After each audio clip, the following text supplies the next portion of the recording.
कोण होती ती? भाग 20. मोहितचं बाकी फारच वाईट झालं.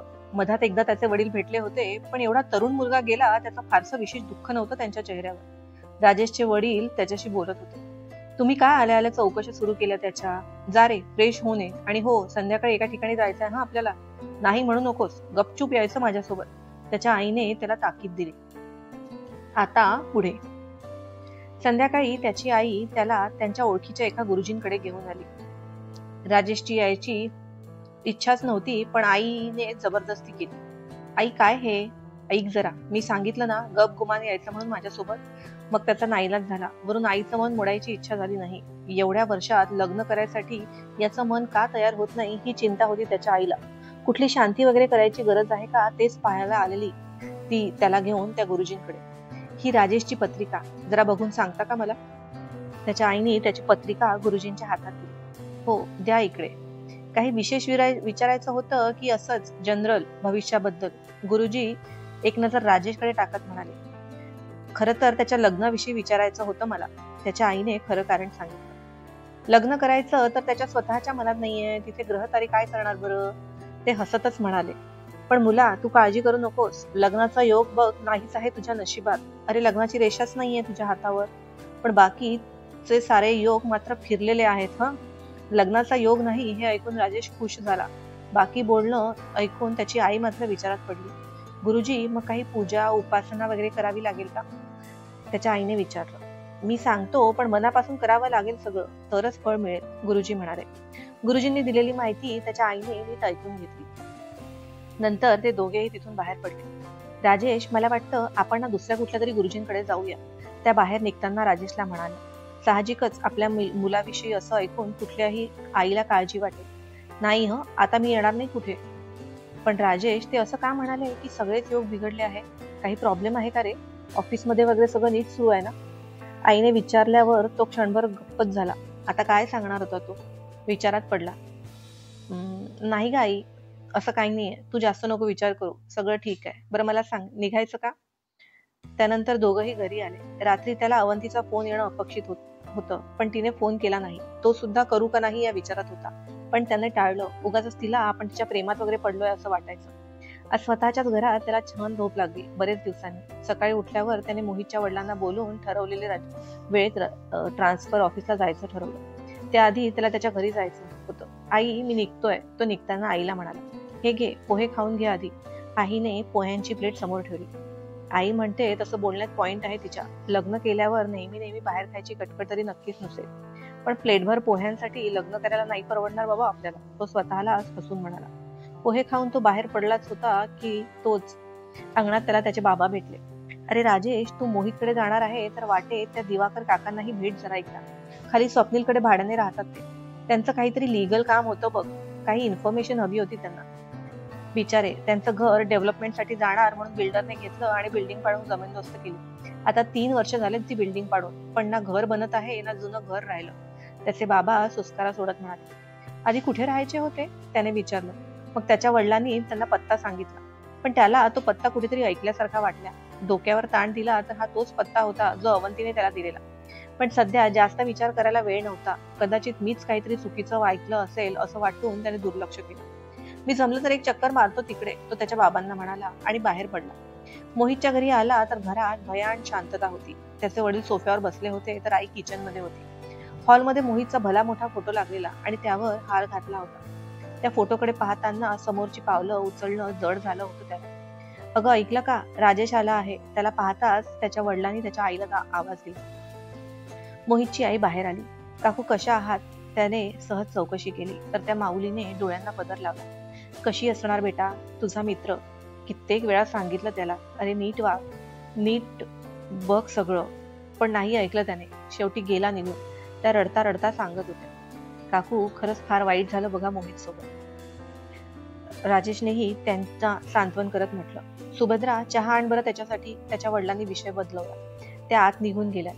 काका, वहिनी? त्याने इकडे तिकडे बघत विचारलं. ती आधीच वैतागली होती त्याला आणि त्याच्या कारभारांना. आता तो निघून गेल्यावर ती तरी कार करणार इथे.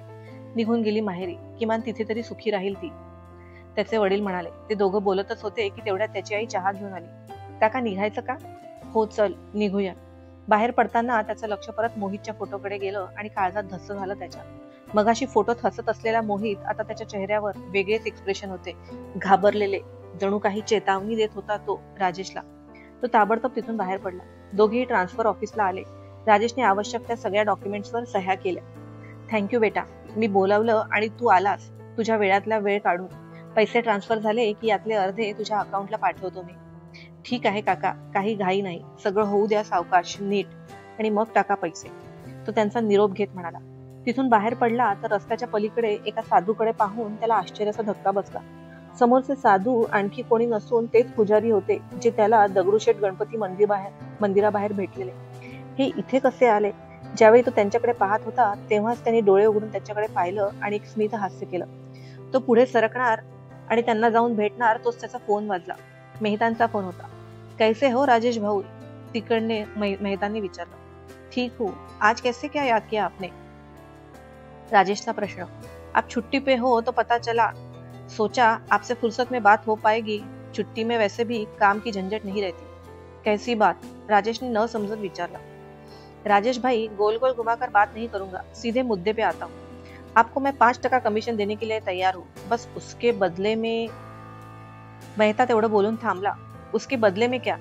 आपको मुझे भेजने वाले माल में थोड़ी हेरा फेरी करनी पड़ेगी और आपके बड़े ऑर्डर्स में से कुछ मुझे डाइवर्ट करने पड़ेंगे. सभी नहीं, बस कुछ.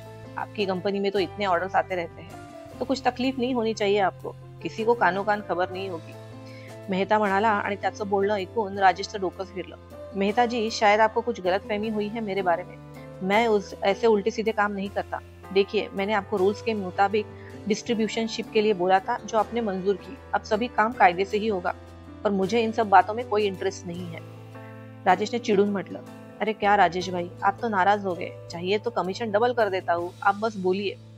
शायद आपको मेरी बात समझ में नहीं आई. मुझको आपके प्रपोजल में बिल्कुल भी इंटरेस्ट नहीं है. राजेश ने त्याला ठणकावून सांगितलं. ठीक है, जैसी आपकी मर्जी. वैसे अवंती जी कैसी है? आपके साथ ही आई है, आपके घर पे तो नहीं है? मेहताचा छुपा प्रश्न. वो नासिक में रहती है ना, इसलिए मेरे साथ आई है और इस वक्त अपने घर पे है. मैं रखता हूँ, बहुत काम है मुझे. बोलून चिडूनच राजेशने फोन ठेवला. आधीच काय कमी व्याप होते त्याच्या डोक्याला की त्यात आणखी हे. कॉल संपल्यावर त्याने समोर पाहिलं तर ते साधू आता नव्हते. त्याने सिगारेट काढून पेटवली. हल्ली मागच्या काही दिवसांपासून तो एकच काम करत होता, घडलेल्या घटनांचा मेळ लावायचा, पण कशाशीच कुठे टोटल लागत नव्हती. सगळं दरवेळी समोर येणारं विचित्र असायचं, जे याआधी त्याने कधीच अनुभवलं नव्हतं. शेवटी तो घरी आला. राजेश, ये हातपाय धुवून घे. आज मी चिकन बनवलेलं आहे. झालं का तुझं काम? हो झालं. तो जरा वैतागलेल्याच आवाजात म्हणाला. का रे, काय झालं? एवढा त्रासलेला दिसतोय. काही नाही ग. आईला कशाला सांगायचं म्हणून त्याने आपले एक्सप्रेशन नीट केले. बाकी कसे आहेत मोहितचे आबा? भेटलास त्यांना? कसे असणार म्हणा, एवढा तरुण पोरगा डोळ्यासमोर गेला. त्याच्या आईनेच प्रश्न विचारला आणि तिनेच उत्तर दिलं. त्यांचं जेवण झालं आणि तो हॉलमध्ये बसलेला. आई, हा कसला अल्बम आहे ग? टेबलवर ठेवलेल्या अल्बमकडे पाहत त्याने विचारलं. अरे हो, तुला सांगायचंच राहिलं. उमा मावशीने आणला बघ त्या दिवशी. मनूच्या लग्नाचा अल्बम आहे. मनूच्या लग्नाचा अल्बम म्हटल्याबरोबर त्याला त्या दिवशी अवंती सोबत मोबाईलवर पाहिलेले फोटो आठवले. अरे बघ ना, त्या मोबाईलवर फोटो बघण्यापेक्षा असे अल्बम बघावे, त्यातच खरी मजा असते. त्याची आई हसून म्हणाली. का कुणास ठाऊक, पण त्याला भीती वाटली तो अल्बम हातात घेताना. त्याने थरथरत्या हातानेच तो उचलला आणि फोटो वलटवायला सुरुवात केली. पण त्याला यावेळी कुठल्याच फोटोमध्ये दिनेश दिसत नव्हता. आई, दिनेश नव्हता का ग लग्नाला? त्याने जरा घाबरतच विचारलं.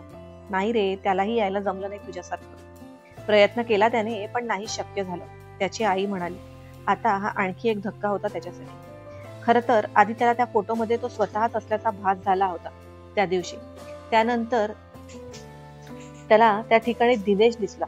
तोही त्याच्यासारखाच आहे दिसायला, अंग काठीने, म्हणून आपल्या डोळ्यांना भास झाला अशी त्यावेळी त्याने समजून करून घेतली. पण आता कळलं की दिनेश लग्नालाच आला नव्हता. तो गहन विचारात हरवलेला असताना त्याला अवंतीचा मेसेज आला की ती उद्याच निघणार आहे म्हणून. मुंबईत असल्यापेक्षा नाशिकला आल्यावर त्याला जास्तच त्रास होत होता त्या सगळ्या गोष्टींचा. किमान तिथे स्ट्रेस कमी करायला अवंती तरी होती. त्यानेही अवंती सोबत मुंबईला जायचं ठरवलं. आई, ऍक्च्युली मला उद्याच निघावं लागेल. ते ऐकून त्याची आई हातातलं काम सोडून बाहेर आली. अरे असं कसं? कालच तर आला होता आणि तू म्हणाला होता यावेळी 2-3 दिवस राहील म्हणून. काय करू, काम आलं महत्वाचं. टाळता येण्यासारखं नाहीये. मलाच जावं लागेल. पण आय प्रॉमिस दिवाळीत आलो ना की नक्की राहील 15 दिवस. त्याने कशीबशी आईची समजूत घातली. रात्री त्याला काही केला झोप येत नव्हती. दिनेश नव्हता आला लग्नाला. मग त्या दिवशी त्या फोटोमध्ये कोण होतं? आणि पुन्हा आज ते दिसलेले साधू, ते कसे काय दिसले आज? मोहितचा फोटो, नियती काय खेळत खेळत आहे माझ्यासोबत. कितीतरी वेळ तो तसाच विचार करत क्रूस पालटवत होता. भेटूया लवकरच पुढच्या भागात.